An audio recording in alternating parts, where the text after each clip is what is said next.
साल में शहर की जानिब से कभी कोई शिकायत नहीं आई सामने।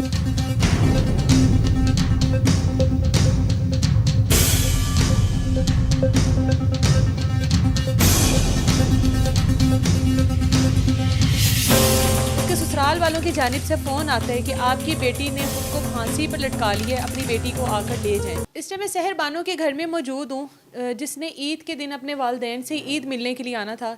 बूढ़े माँ बाप इंतज़ार कर रहे थे कि आज हमारी बेटी ने आना, और उसकी दावत का इंतज़ाम किया जा रहा था। बेटी तो ना आई।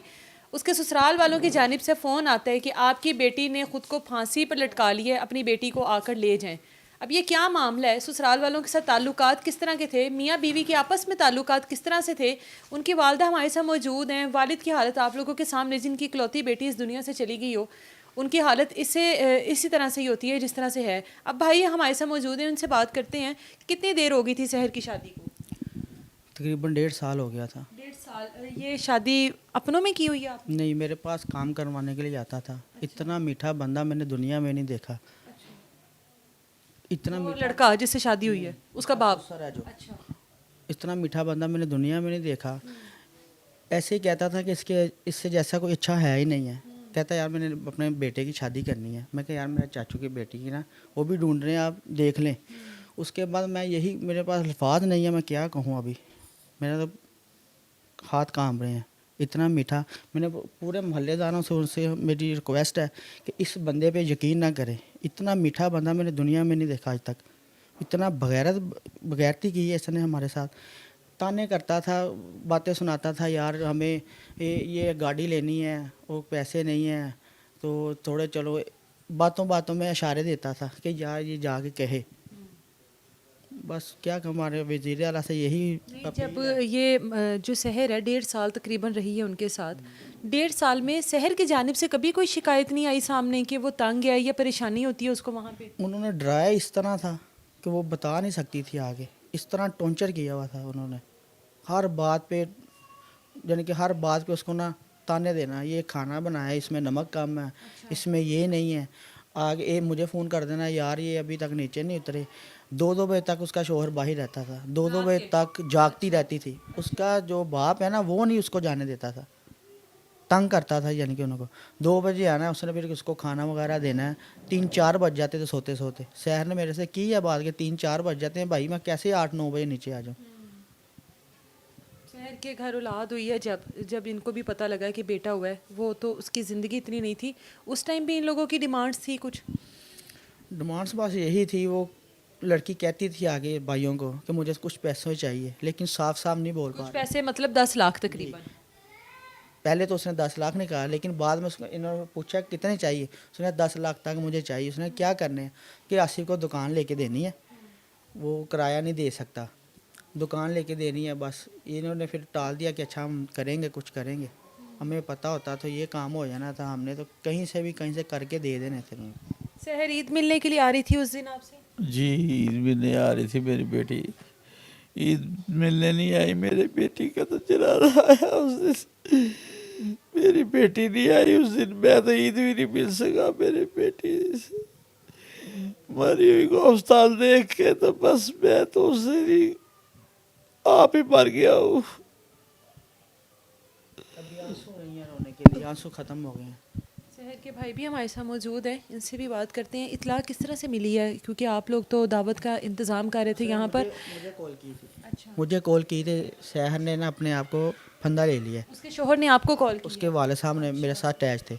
मैंने उसको दोबारा फ़ोन किया, मैं कहा यार बच तो गई है ना। उसने कहा हाँ हालत बहुत सीरियस है, फटाफट आप पहुँच जाएँ उधर। जी, मैं थोड़ा दूर था, मैं आया हूँ तो ये भाई दोनों उधर थे। इसकी शर्ट वगैरह फाड़ दी थी इन्होंने। अस्पताल में क्या हुआ था वहाँ पे? जब मैं पहुंचा हूं तो उस वक्त ये अंदर आ ही रहे थे हॉस्पिटल में। तो मैंने उनकी हालत देखी तो वो मौके पे ही मुझे तो पता चल गया हुआ था कि ये दम तोड़ गई है। तो मैंने उन्हें बोला है, तो उन तीनों भाइयों ने और उसके बाप ने मुझे पकड़ के मारा है वहाँ पे। तो इतनी देर में मेरे कज़न्स वगैरह सारे आ गए हैं, गार्ड वगैरह वहाँ पे इकट्ठे हो गए, उन सब ने छुड़वाया है। तो भाई बड़े जो हैं मेरे, वो अंदर थे सिस्टर के साथ ही। तो पहले तो भाई ने कहा कि पोस्टमार्टम नहीं हमने करवाना, क्योंकि हमें तब यही पता था कि जो हमारी बहन है उसने खुद की है, लेकिन जब डॉक्टरों ने हमें बताया कि इसने इसका मर्डर किया गया है, और उसके जिस्म पे तशद्दुद के भी तशद्दुद के निशान मिले हैं, तो फिर हमने पोस्टमार्टम का कहा है। जैसे ही हमने पोस्टमार्टम का कहा है, उनका जो अहले खाना थे, उनके ससुर और उनकी सास वगैरह भाई, वो वहाँ से उसी वक्त फ़रार हो गए। मौके पे उसके ससुर और उनके खावंद वो हमें मिले हैं, तो पुलिस वालों के हवाले हमने उन्हें कर दिया है। बाकी बस हमारी हम तो यही कहना चाहेंगे पूरा मोहल्ला इन्हों से बाइकाट करे। ये जलील कानून बंदे सजा दे दे, मोहल्ले के बाइकआउट करने से क्या शहर नहीं वापस आ जाएगी। कानून बेटी तो अब नहीं रही है, वो तो अब आपको सब्र आते आते आएगा। कोई बेटी ने कभी दुख नहीं शेयर किया अपनी माँ से कि मैं तकलीफ़ में हूँ या मुझे परेशान करते हैं सास ससुर की जानिब से। माँओं से तो कर लेती हैं बेटियाँ। नहीं, कहीं कोई नहीं की। कभी कमज़ोर होती जा रही थी, कहते थे कमज़ोर क्यों हो रही, इतनी काली क्यों हो रही, क्यों हो गया, क्या हो गया, बताती ही नहीं थी। आपने कभी वहाँ पर जाकर देखने की कोशिश नहीं की? कितनी कितनी देर बाद मुलाकात होती थी बेटी से? जल्दी भी जाती रही हूँ, देखती रही हूँ, बस वो कहती थी बस कुछ। अगर ये उन्हों के कमरे में चले गई है ना, उसी टाइम पीछे सांस चले गई है या आवाज़ दे के नीचे बुला लेना है। कोई बातचीत ना कर ले कोई बेटी 15 पे कॉल मैंने की है। असल मामला तो ये है कि जब उसका बेटा हुआ ना, बेटे की डेथ होगी, वो जब ये लोग उनके घर जाते थे ना, तो ऐसे होते थे कि जैसे बहुत खुश है। लड़की पे प्रेशर डाला हुआ था, मैं मामू हूँ उसका।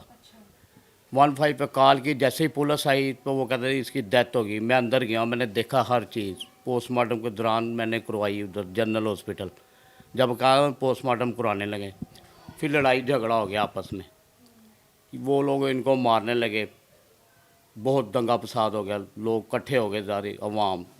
पुलिस की गाड़ी ही अंदर बिठा दिया।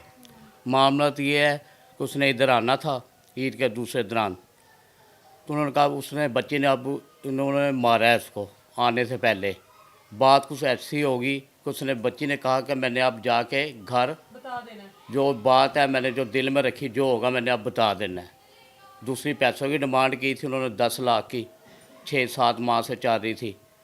वो डायरेक्ट माँ को नहीं बोला, अम्मी अब्बू बीमार हैं, मैं कैसे कहूँ 10 लाख रुपया कम तो नहीं ना होता। तो ये वो अजियत देते रहे। आपसे अगर वो डिमांड कर लेती कि पैसों की इस तरह से डिमांड कर रहे हैं, तो आप क्या पूरी कर देते वो? मैंने तो अपना बेच के पूरा कर देना था। वो उसने बताया मैंने नहीं, बेच के कर देना था पूरा, अपना मकान बेच देना था मैंने। माँ बाप तो कहते मुझे हैं, बताती ही नहीं, मुझे बताया ही नहीं उन्होंने। मेरी बेटी बता देती तो मैं अपना आप बेच देता। तो जहाँ पर अपनी बेटी को ब्याह दिया जाता है, अपने इतना मजबूत और इतना करीबी रिश्ता आप किसी और को दे देते हैं, उसके बाद पैसों की तो कोई औकात नहीं रह जाती है।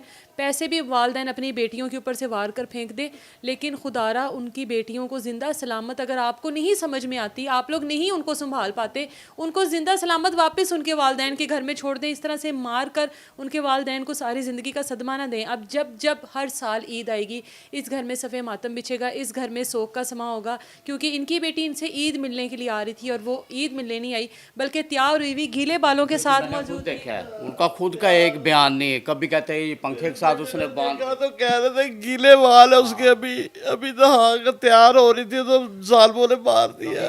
पंखे के साथ लटकाया, खुद उसने बांध लिया है। तब शीशी गया, कभी कहते हैं कि एक बंदा कहता है कि गुसल खाने के अंदर थी, मैंने दरवाज़ा तोड़ा है। उम्मीद करते हैं इस मामले की शफाफ तहकीकात होंगी और पुलिस जो है इस मामले को सीरियसली तौर पर देखेगी और इस फैमिली को इंसाफ मिलेगा। इजाज़त दें मुझे, अल्लाह हाफ़िज़।